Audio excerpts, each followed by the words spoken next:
If you like our video, click the subscribe button to subscribe to our channel and get easy access to new content. To see our full suite of ad-free video courses and training materials, visit us at teachucomp.com.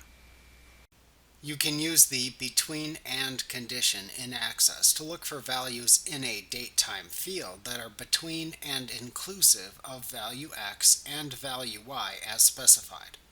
For example, if you had a date-time field in your table and wanted to find records where the date-time value was between January 1st, 2021 and January 15th, 2021, you might place this criteria into the criteria row.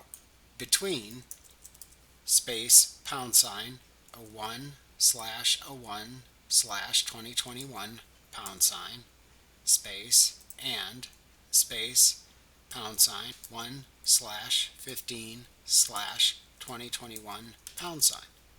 This is an inclusive selection criteria because it also includes any records that are equal in value to the dates specified.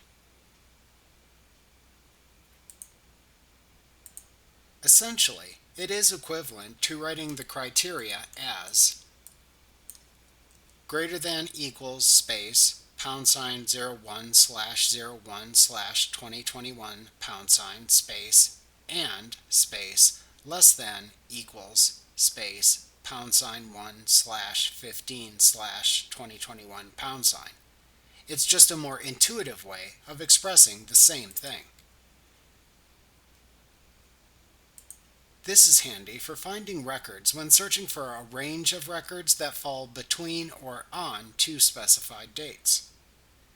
To use the between and condition within Query Criteria in Access, open the desired query in Query Design View. Then click into the criteria row in the QBE grid underneath the field for which to add the criteria. Type the word between, then a space, then the first criteria date value, followed by a space, the word and, another space, and then the last criteria date value. Make sure to enclose the criteria date values within #, also known as hashtag symbols.